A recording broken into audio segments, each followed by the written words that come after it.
नमस्कार दोस्तों। आज हम बात करने वाले हैं एक ऐसे शख्स की जिसने पूरी दुनिया की राजनीति को हिला दिया। राजनीति में अगर नाम निकलता है तो सिर्फ उसी का नाम आता है और वो है सद्दाम हुसैन। सद्दाम हुसैन इराक का वो तानाशाह जिसकी ज़िंदगी गरीबी की गलियों से लेकर शुरू होता है सत्ता के महलों तक। लेकिन क्या आप जानते हैं कि सद्दाम का बचपन कितना मुश्किल था? कैसे वो एक गरीब गांव से निकलकर इराक का राष्ट्रपति बना और बाथ पार्टी में इसका क्या भूमिका था? तो दोस्तों, बात करेंगे सद्दाम हुसैन की शुरुआती जीवन के बारे में। सद्दाम हुसैन का पूरा नाम था सद्दाम हुसैन अब्दुल मजीद अल तिक्रिती। उसका जन्म 28 अप्रैल 1937 को हुआ था। इराक के उत्तरी इलाके एक छोटे से गांव अल औजा में, जो टिक्रिती शहर के पास है। टिक्रिती सुन्नी अरबों का गढ़ था और सद्दाम का परिवार अल बू नसीर ट्राइब से था, जो बेडोइन नोमैडिक बैकग्राउंड का था। उस समय इराक ब्रिटिश इन्फ्लुएंस में था और ग्रामीण इलाके बेहद गरीब थे। सद्दाम का जन्म एक किसान परिवार में हुआ था, लेकिन साथ ही साथ उनका बचपन खुशहाल नहीं था। उनके पिता हुसैन अब्दुल मजीद सद्दाम के जन्म से पहले ही मर चुके थे, लेकिन कुछ सोर्सेज के अकॉर्डिंग कहा जाता है कि वो गायब हो चुके थे। उनकी मां सुबह तुल्फा अल मुसल्लत इतनी उदास थी कि उन्होंने गर्भपात करने की कोशिश की और साथ ही साथ खुदकुशी करने का भी कोशिश की। सद्दाम को उनकी मां ने शुरू से अपनाया नहीं और सद्दाम हुसैन को उनके चाचा यानी खैरुल्लाह तुल्फा के पास भेज दिया गया। खैरुल्लाह तुल्फा सद्दाम के लिए एक पिता जैसे थे और साथ ही साथ वो सख्त सुन्नी मुस्लिम थे। 1941 के एंग्लो इराकी वॉर के वेटेरन और अरब नेशनलिज्म के कट्टर सपोर्टर थे और फिर बाद में सद्दाम की शादी अपने बेटी यानी खैरुल्लाह की बेटी से हुई। ये पारिवारिक कनेक्शन सद्दाम की ज़िंदगी में बहुत इम्पोर्टेंट साबित हुए। अब बात करते हैं सद्दाम के बचपन की स्टोरी की। तो दोस्तों, कल्पना कीजिए आप एक छोटा सा गांव जहां बिजली नहीं, पानी की कमी और परिवार गरीबी में जी रहे थे। सद्दाम का परिवार बेहद गरीब था। वो किसान थे, लेकिन फिर भी ज़मीन की कमी थी। सद्दाम की मां ने दोबारा शादी की। उनके सौतेले पिता का नाम था इब्राहिम अल हसन, जो बहुत क्रूर थे। उनके स्टेप फादर इब्राहिम सद्दाम को रोज़ पीटते थे, उसे चरवाहा बनाकर भेड़ चराने भेजते थे और कभी कभी स्कूल जाने से रोकते थे। एक CIA साइकोलॉजिकल प्रोफाइल के मुताबिक ये पिटाई सद्दाम को सुबह उठाने के लिए भी होती थी। सद्दाम का बचपन दर्द से भरा था। लगभग 10 साल की उम्र में वो घर से भाग गया और बगदाद में अपने चाचा खैरुल्लाह के पास चला गया और फिर यहाँ से उनकी ज़िंदगी में बदलाव आया। खैरुल्लाह ने उसे राष्ट्रवादी विचार दिए, जो एक अरब एकता, ब्रिटिश और पश्चिम प्रभाव के खिलाफ था। सद्दाम ने बगदाद में नेशनलिस्टिक हाई स्कूल में पढ़ाई की, जिसका नाम था अल खारक सेकेंडरी स्कूल, लेकिन उसकी शिक्षा अधूरी रही। गरीबी और पारिवारिक मुश्किलों की वजह से वो ज़्यादा पढ़ नहीं पाया। 1950 में सद्दाम बगदाद में, यहाँ वो गरीबी में जूझता रहा। छोटे मोटे काम करता था, जैसे पोर्टर का काम या लेबर।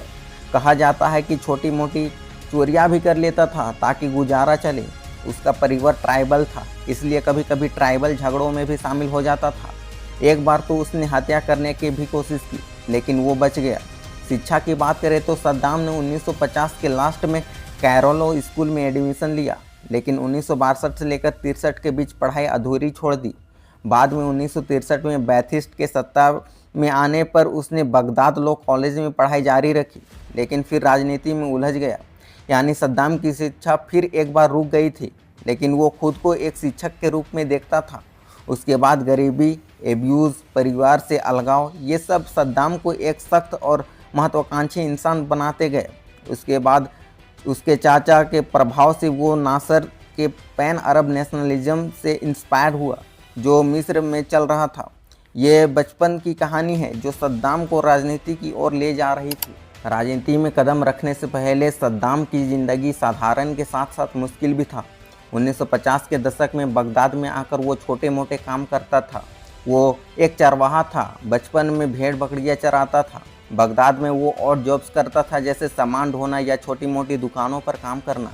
कुछ बायोग्राफिक्स में लिखा था कि वो माइनर क्राइम्स भी करता था, जैसे चोरी या ट्राइबल फाइट, क्योंकि ओबियसली गरीबी थी और कोई काम करने वाला और कमाने खाने वाला नहीं था। उस समय इराक में राजनीतिक उथल पुथल थी। 1958 में राजशाही का तख्ता पलट हुआ। जनरल अब्दुल करीम कासिम ने पावर ली। सद्दाम के चाचा खैरुल्लाह ने उसे पॉलिटिकल आइडियाज़ दिए, लेकिन सद्दाम खुद 1957 तक फॉर्मल पॉलिटिक्स में नहीं आया। वो खुद को एक सेकेंडरी स्कूल टीचर के रूप में देखता था, लेकिन फिर भी कभी वो उसे अपना प्रोफेशन नहीं अपनाया। राजनीति से पहले सद्दाम की ज़िंदगी गरीबी में बीती, यानी संघर्ष और पारिवारिक सपोर्ट पर टिकी थी। उसके बाद फिर उसके ट्राइबल रूट्स टिक्रिटी क्लैन, जो बाद में उसकी पावर का बेस बना। 1957 में 20 साल की उम्र में वो बाथ पार्टी में शामिल हुआ और यहीं से उसकी राजनीति स्टोरी की शुरुआत होती है।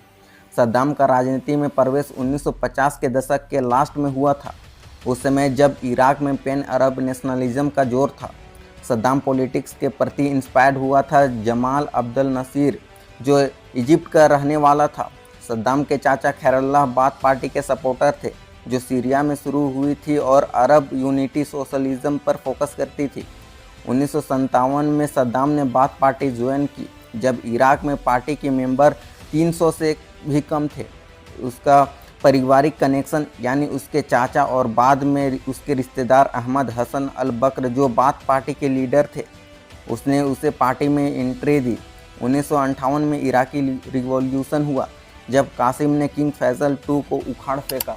लेकिन कासिम ने उस समय यूनाइटेड अरब रिपब्लिक ज्वाइन नहीं किया था और कम्युनिस्ट से अलायंस किया, जो बाथिस्ट को पसंद नहीं आया। और फिर सद्दाम का पहला बड़ा रोल 1959 में आया, यानी 7 अक्टूबर को बाथिस्ट ने कासिम पर एसेसिनेशन अटेम्प्ट प्लान किया और फिर सद्दाम ने कवर फायर दिया, लेकिन बाद में अटैक फेल हो गया। उस समय कासिम काफ़ी जख्मी हुआ था, लेकिन फिर भी वो मरा नहीं। सद्दाम खुद लेग में गोली खाकर घायल हुआ और फिर उस समय भाग निकल आया, सबसे पहले सीरिया, फिर इजिप्ट में नासर ने उसे प्रोटेक्शन दी और फिर सद्दाम ने कायरो लॉ स्कूल से पढ़ाई को कंटिन्यू किया। ये एग्जाइल पीरियड था जहां वो बाथ पार्टी के कॉन्टैक्ट बनाता रहा। 1963 में रमदान रिवॉल्यूशन कूप हुआ, जिसमें बाथिस्ट ने कासिम को मारकर पावर ली और फिर सद्दाम इराक लौटा। लेकिन पार्टी में इनफाइटिंग से नवंबर 1963 में बाथिस्ट आउट हो गए और सद्दाम को अरेस्ट किया गया और फिर वो जेल भी गया, लेकिन 1966 के बाद एस्केप कर गया। ये उसका राजनीति में एंट्री का फेज था और फिर अंडरग्राउंड पार्टी ऑर्गेनाइजेशन होते रहे। बाथ पार्टी में सद्दाम का रोल बहुत खतरनाक था। 1966 में अल बकर ने उसे रीजनल कमांड का डेप्यूटी सेक्रेटरी बनाया। उस समय सद्दाम एक स्किल्ड ऑर्गेनाइजर था। उसने पार्टी को रिवाइव किया, सिक्योरिटी सर्विस बनाई, जो बाद में उसकी पावर का टूल बना। 1966 में सीरियन बाथ से स्प्लिट हुआ और सद्दाम ने इराकी फैक्शन को स्ट्रॉन्ग बनाया। 1968 में 17 जुलाई को रिवॉल्यूशनर हुआ, जिसमें ब्लडलेस कूप हुआ। इसमें भी सद्दाम ने अपना रोल दिखाया और फिर बाद में अल बकर प्रेसिडेंट बने। सद्दाम वाइस प्रेसिडेंट और साथ ही साथ रिवॉल्यूशनरी कमांड काउंसिल का डेप्यूटी चेयरमैन बना और फिर यहाँ से सद्दाम ने पावर कंसोलिडेट की और फिर रिवल्स को एलिमिनेट किया। टिक्रिटी ट्राइब से लॉयल्टिस्ट भरे। 1970 के दशक में सद्दाम दे फैक्टो लीडर था। उसने 1972 में ऑयल इंडस्ट्री नेशनलाइज की, जो 1973 एनर्जी क्राइसिस से इराक को सुपर पावर बनाया था। और फिर health care, education, agriculture reform, ये सब फ्री था और ये सब कुछ सद्दाम के क्रेडिट में आया। और फिर बाद में केमिकल वेपन प्रोग्राम शुरू किया गया और सिक्योरिटी फोर्सेस से टॉर्चर और एसेसिनेशन करवाए गए। 1975 में कुर्दिश रिबेलियन को क्रश किया गया। ईरान से एल्जीयर्स एग्रीमेंट साइन किया गया और फिर 1976 में सद्दाम जनरल बना आर्मर्ड फोर्सेस में। फिर उसने बाथ पार्टी को और ज़्यादा पावरफुल बनाया, क्योंकि पर्सनल लॉयल्टी इंश्योर करना था। और फिर उसने इकोनॉमिक पॉलिसी से पॉपुलैरिटी इंक्रीज करवाया। फिर साल 1979 में अल बकर बूढ़ा और बीमार हो गया था। वो इराक और सीरिया को यूनाइटेड करने की कोशिश कर रहा था, जो सद्दाम को साइडलाइन कर देता। तो सद्दाम ने फोर्सेड रिजाइनेशन करवाया, यानी 16 जुलाई 1979 को अल बकर ने रिजाइन किया और फिर लास्ट में सद्दाम प्रेसिडेंट बना। फिर सद्दाम तुरंत बाद में 22 जुलाई को बाथ पार्टी असेंबली बुलाई। वहां उसने 68 मेंबर को ट्रीजन का आरोपी बनाया और 22 को एग्जीक्यूट किया गया। ये 1979 बाथ पर्ग था, जिसने सद्दाम की पावर को एब्सोल्यूट बना दिया। अब वो president, prime minister, RCC chairman, यानी ये अब सब कुछ बन गया था। अब पावर सुन्नी अरब, खासकर टिक्रिट क्लैन में कॉन्सेंट्रेट हुए। वास्तव में सद्दाम के शासन में इराक ने कुछ डेवलपमेंट देखा था, जैसे तेल की संपदा से सैन्य डेवलपमेंट और आर्थिक प्रगति, लेकिन यहाँ सब कुछ डर के साए में था। सद्दाम ने इराक को एक केंद्रीय नियोजित इकोनॉमी में चलाया जहां फॉरेन ओनरशिप प्रोहिबिटेड था और बड़े उद्योग राज्य के अधीन थे। उन्होंने तेल की नीति को सैन्य महत्वाकांक्षाओं के लिए इस्तेमाल किया। इराक की तेल संपदा से उन्होंने सेना को और ज़्यादा मजबूत किया, लेकिन वॉर के कारण इकोनॉमी फिर से कमज़ोर हो गई। 1980 से लेकर 88 के ईरान इराक वॉर के बाद इराक की इकोनॉमी में बुरी तरह इफेक्ट हुई और सद्दाम ने यूनाइटेड नेशन की रेस्ट्रिक्शन को तोड़ने की कोशिश की, जैसे ऑयल फॉर फूड कार्यक्रम से अब्यूज़। उन्होंने तेल निर्यात से अरबों डॉलर कमाए, लेकिन इसे जनता के बजाय सेना पर खर्च कर दिया। कुछ हद तक सद्दाम ने तेल के पर्याप्त पैसे से इराक को आधुनिक बनाने की कोशिश की, जैसे इंफ्रास्ट्रक्चर से डेवलपमेंट, लेकिन फिर भी डर का माहौल हावी था। उनके शासन में अधिकारियों पर प्रतिबंध लगाए थे और डर की वजह से वॉर के समय कोऑर्डिनेशन असंभव था। इराकी जनता दमन, यातना और हत्याओं के डर से जीती थी। सद्दाम ने विरोधियों पर बेहद सख्ती दिखाई। 1979 में ही उन्होंने बाथ पार्टी की मीटिंग में विरोधियों की हत्या का आदेश दिया, जिसे कॉमरेड्स मैसेकर कहा जाता है। उन्होंने torture, arbitrary arrest, enforced disappearances और दूसरों रिप्रेसिव मेथड का इस्तेमाल किया। और फिर महिलाओं और बच्चों पर हिंसा बढ़ी और मुसलमानों के खिलाफ अपराध हुए। सद्दाम का शासन डर पर टिका था, जहां उन्होंने 30 साल से ज़्यादा इराक को दबाया। उन्होंने रीजनल वॉर को छेड़े और देश को तबाह किया। अब बात करते हैं सद्दाम के वॉर की, जिसमें उन्होंने अपनी पावर को दिखाने की कोशिश की और देखते देखते स्टार्ट होता है सबसे पहले ईरान और इराक का वॉर, जो 1980 से लेकर 88 के बीच हुआ था। ये वॉर का कारण था सिर्फ सीमा विवाद, जैसे सत अल अरब नदी को कंट्रोल में करना। सद्दाम इराक को पड़ोसी देशों पर डोमिनेंस स्थापित करना चाहते थे और ईरानी क्रांति के बाद वे डरते थे कि शिया विद्रोह इराक में फैल सकता है। और फिर वॉर की शुरुआत पहले इराक ने की, लेकिन यह गतिरोध में ख़त्म हुआ। इस वॉर में दोनों पक्षों में लाखों मौतें हुई, जिसमें आर्थिक तबाही हुई। इराक की इकोनॉमी फिर से कमज़ोर हो रहा था और वो कर्ज में डूब रहा था। यूनाइटेड नेशन की मेडिएशन से 1988 में संघर्ष विराम हुआ, लेकिन कोई स्पष्ट विजेता नहीं बना। वॉर में केमिकल वेपन्स का इस्तेमाल हुआ, जिसने इराक की छवि खराब की। फिर 1990 में कुवैत पर अटैक हुआ। सद्दाम ने कुवैत पर अटैक किया सिर्फ कर्ज और तेल के कारण, क्योंकि ईरान वॉर के बाद इराक कर्ज में डूब गया था और सद्दाम ने कुवैत पर आरोप लगाया कि वे तेल की कीमतें गिरा रहे हैं। 2 अगस्त 1990 को इराकी सेना ने कुवैत पर हमला किया और 2 दिनों में ही कब्जा कर लिया। यह खाड़ी वॉर की शुरुआत थी। यूनाइटेड नेशन ने निंदा की और अमेरिका नीति संगठन ने 1991 में इराक पर हमला किया और फिर इराक की हार हुई और फिर बाद में कुवैत फ्रीडम हुआ। लेकिन सद्दाम ने फिर भी सत्ता में बने रहे। इराक के तेल क्षेत्रों को नुकसान पहुंचा और फिर सद्दाम ने कुवैत के तेल के कुओं को आग लगा दिया और उसके बाद सद्दाम ने 16 से ज़्यादा यूएन रिजोल्यूशन का उल्लंघन किया, जैसे वेपन इंस्पेक्शन से इनकार। 2003 में अमेरिका ने बड़े पैमाने पर विनाश के हथियारों के बहाने इराक पर हमला किया और फिर सद्दाम को हटाया। बाद में सद्दाम को 2003 में पकड़ा गया और 2006 में फांसी दी गई।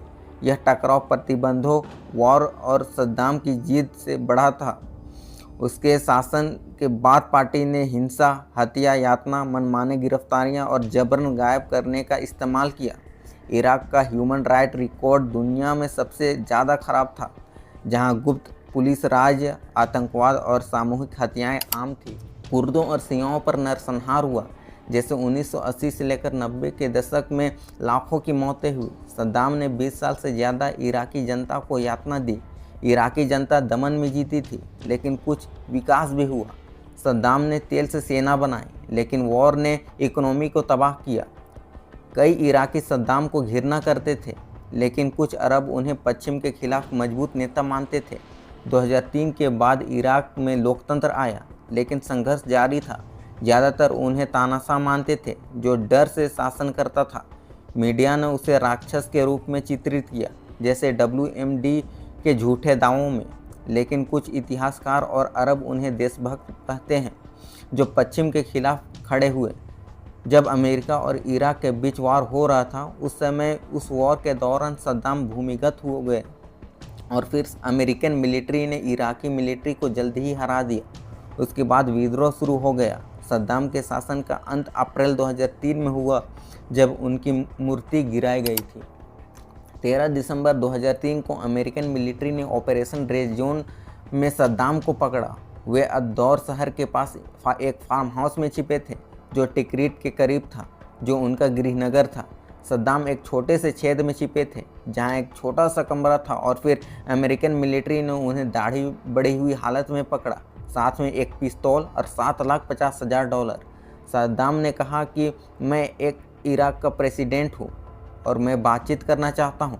यह गिरफ्तारी 4th इन्फेंट्री डिवीज़न द्वारा की गई थी, जो सद्दाम के बॉडीगार्ड के बेटे की जानकारी से हुई थी, और बाद में बुश ने घोषणा की कि हमने उसे पकड़ लिया है। यह सद्दाम के लिए इंसल्टिंग था, क्योंकि वे एक शेर की तरह शासन करते थे, लेकिन वे चूहे की तरह पकड़े गए। फिर गिरफ्तारी के बाद सद्दाम को इराकी स्पेशल ट्रिब्यूनल में पेश किया गया, जो अमेरिका सपोर्टर था। ट्रायल की शुरुआत 2004 में हुई थी, लेकिन मेन केस 2005 में शुरू हुआ और आरोप डुजल नरसंहार का था। 1982 में सद्दाम पर हमले के बाद 148 शिया मुसलमानों को मार दिया गया और सद्दाम पर मानवता के खिलाफ अपराध, वॉर अपराध और नरसंहार के अपराध थे। ट्रायल में सद्दाम ने खुद को इराक का प्रेसिडेंट कहा और अदालत को चुनौती दी।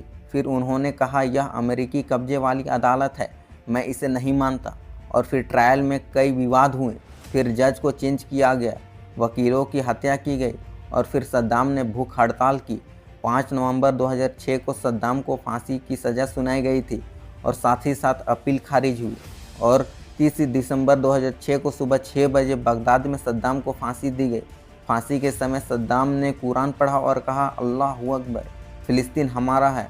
सद्दाम की वीडियो लीक हुई, जिसमें शिया जेलरों ने उन्हें ताना मारा। यूनाइटेड नेशन ने कहा कि ट्रायल में गलतियां हुई, जैसे गवाहों की सुरक्षा नहीं।